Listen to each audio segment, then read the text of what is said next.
जी अस्सलाम वालेकुम। आप देख रहे हैं लर्निंग टू लिव।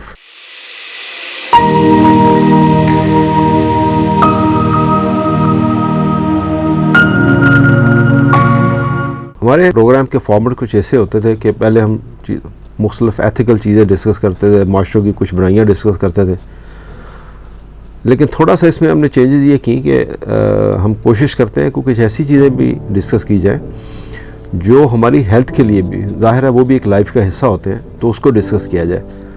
तो इस सिलसिले में सबसे पहले आज हम डिस्कस करेंगे वॉकिंग, पैदल चलना जिसे कहते हैं। इसके क्या फ़ायदे हो सकते हैं आपके जिस्म के ऊपर, आपके मेंटल हेल्थ, दिमागी सेहत के ऊपर। वो अगर हम वॉक करें तो इसमें क्या क्या चीज़ें हो सकती हैं, क्या आप इस पर बेहतरी हो सकती है। अगर आप रोज़ाना पैदल चलने की आदत आप अपने आप में डाल लें तो इसके आपके फ़िज़िकल बॉडी के ऊपर और आपके मेंटल हेल्थ के ऊपर बहुत ही अच्छे असरात होते हैं। इन असरात को हम बारी बारी डिस्कस करेंगे। आप जानते हैं कि पैदल चलना इंसान की सबसे अच्छी दवाई, इसको हम कह सकते हैं कि ये किसी भी इंसान के लिए सबसे अच्छी मेडिसिन है। ये एक ऐसी अच्छी चीज़ है जो आसान है, बिल्कुल फ्री है, और इसके लिए कोई ख़ास एफ़र्ट नहीं करनी पड़ती आपको। इसके साथ सिर्फ आपकी फ़िज़िकल बॉडी के ऊपर ही नहीं होते, बल्कि मेंटल हेल्थ के ऊपर भी होते हैं, जैसा मैंने आपसे पहले कहा। अगर आप आखिर तक इस वीडियो को देखेंगे तो आप जान सकेंगे कि इसके क्या क्या फ़ायदे हैं और वॉक कैसे करनी चाहिए। आइए देखते हैं। सबसे पहला फ़ायदा, ये वॉक आपके दिमाग को तेज़ और तरोताज़ा बनाती है। यूनिवर्सिटी ऑफ कैंसास की एक तहकीक के मुताबिक लाइट एरोबिक और वॉकिंग, ये क्योंकि वॉकिंग जो है वो एरोबिक में आती है, तो इससे आपकी डिमेंशिया की जो कंडीशंस हैं वो कम होती हैं। इसी तरह ये अल्जाइमर को भी रोकती है। याद रखिए कि ये जो डिमेंशिया है ये एक ऐसी बीमारी है जो कि आपकी मेंटल एबिलिटी जो है उसको कम करती है, और जिसके नतीजे में आपकी मेमोरी लॉस और आपकी थिंकिंग, ये चीज़ें कम होते होते आहिस्ता आहिस्ता ख़त्म हो जाती हैं। और इसी तरह जो अल्जाइमर है एक न्यूरो डिसऑर्डर है, और ये अफेक्ट करता है आपको ब्रेन के ऊपर। अल्जाइमर जो है बड़ी बेसिक कॉज है आपकी डिमेंशिया की। तो अगर आप वॉक करते हैं तो ये दोनों कंडीशन जो हैं आपकी काफ़ी हद तक कम होती हैं। एक और तहकीक के मुताबिक 35 मिलियन लोग दुनिया में इस वक्त अल्जाइमर से मुतासर हैं, और ये मज़ीद फैल रहा है। साइंसदानों का ख्याल है कि अगले 20 साल में डबल होने के चांसेस हैं। अच्छी खबर यह है कि उन लोगों की निस्बत जो कि वॉक नहीं करते और ज़्यादा आसाइश पसंद होते हैं, उन लोगों में ये दो बीमारियां बहुत कम देखने में आई हैं जो कि वॉक करते हैं। इसकी वजह क्या है? जैसे आप वॉक करते हैं आपके दिमाग की सेहत बेहतर होती है, और दिमाग बहुत बेहतर रिएक्ट करता है, आपका स्ट्रेस लेवल कम होता है। एक ख़ास किस्म का केमिकल रिलीज़ होता है आपके जिस्म में जो कि दिमाग की हेल्थ को बेहतर बनाता है, और दूसरे न्यूरो ब्लड वेसल जो हैं आपकी, उनकी हेल्थ भी बेहतर होती है, बिकॉज उसमें ब्लड फ्लो बेहतर हो जाता है आपका। एक और फ़ायदा इसका इम्प्रूव्ड आई साइट। ये एक अजीब बात है कि आप अपनी टांगें हिलाएं और आपकी नज़र बेहतर हो जाए। अजीब चीज़ है ना। दरअसल वॉकिंग से होता क्या है? वॉकिंग से आपकी आंखों पर प्रेशर कम होता है। ये आंखों की एक प्रॉब्लम है जिसको कहते हैं आई ग्लूकोमा।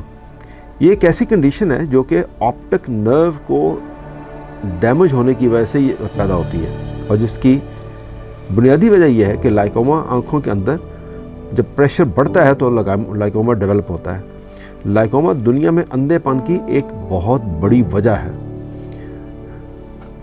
लाइकोमा रिसर्च फाउंडेशन की एक तहकीक के मुताबिक वॉकिंग एक बेहतरीन एक्सरसाइज है जिसकी वजह से लाइकोमा बनने में बहुत हद तक कमी होती है, और इससे बचा जा सकता है। अगर आप जवान हैं और लाइकोमा से बचना चाहते हैं तो उठें और रोज़ाना वॉक करें। इससे होगा क्या कि आपकी ऑप्टिक नर्व के ऊपर प्रेशर कम होगा। जब उसका प्रेशर कम होगा तो लाइकोमा कम डेवलप होगा या उसके चांसेस खासे कम हो जाएंगे। तीसरी वजह ये इससे हार्ट डिजीज़ कम होती हैं अगर आप वॉक करते हैं। हम सब जानते हैं कि रनिंग से दिल मजबूत होता है। अमेरिकन हार्ट एसोसिएशन के मुताबिक वॉकिंग भी रनिंग से ज़्यादा कम इफ़ेक्टिव नहीं है। इसका भी दिल पर बहुत अच्छा असर होता है। रोज़ाना आधा घंटा वॉक करने से कोरोनरी हार्ट डिजीज़ से बचा जा सकता है। वॉकिंग से ब्लड प्रेशर कम होता है और ब्लड सर्कुलेशन बेहतर होती है। कोलेस्ट्रॉल लेवल कम होता है और इससे हाई ब्लड प्रेशर से भी बचा जा सकता है। इसका एक और फ़ायदा वो ये है कि ये आपके लंग्स का जो वॉल्यूम है वो बढ़ाता है।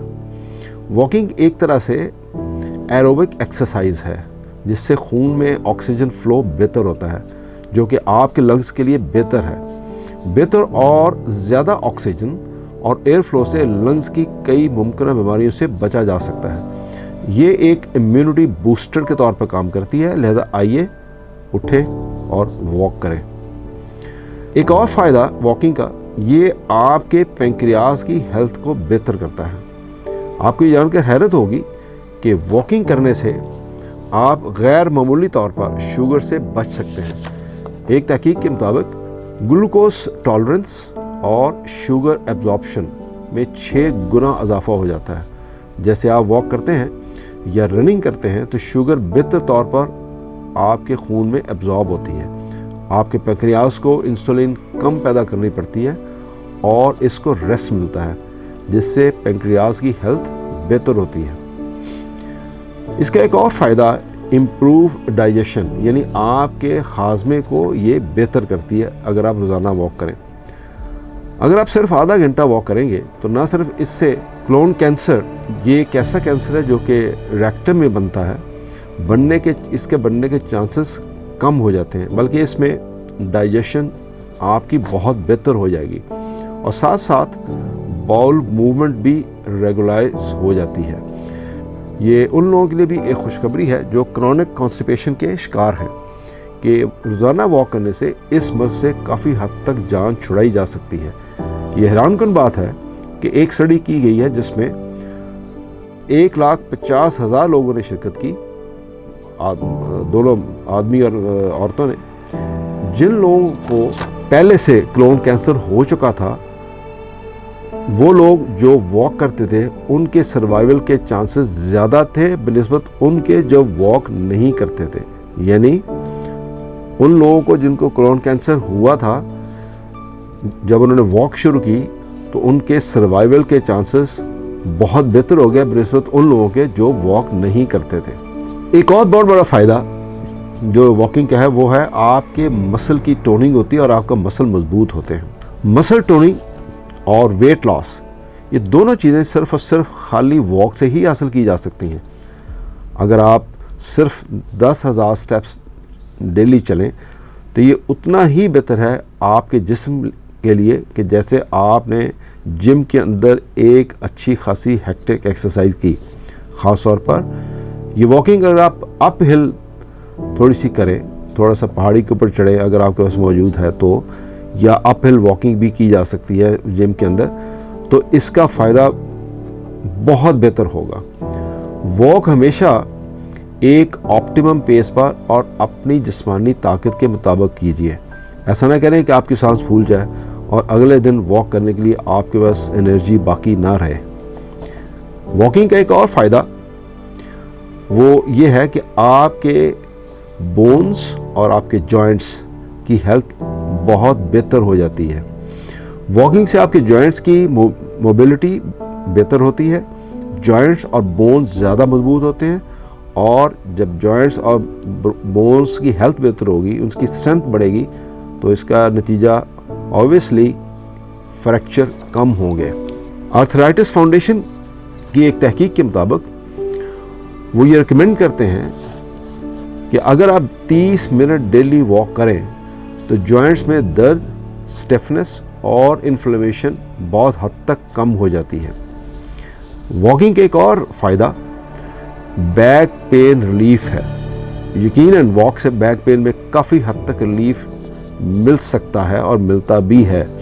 ये उन लोगों के लिए ख़ास तौर पर बहुत मुफीद है जो कि बाद औक़ात बहुत हार्ड एक्सरसाइज करते हैं, HIIT करते हैं और कमर दर्द का शिकार हो जाते हैं। वॉकिंग ऐसे लोगों के लिए लाइफ सेवर है, क्योंकि ये कम मेहनत तलब एक्सरसाइज है और इससे जिस्म पर स्ट्रेस बहुत कम होता है। इसीलिए ये पेन का सबब नहीं बनती और ना ही आप कमर में डिस्कम्फर्ट का शिकार होते हैं, जैसे कि आप हाई इम्पैक्ट एक्सरसाइज HIIT में हो सकते हैं।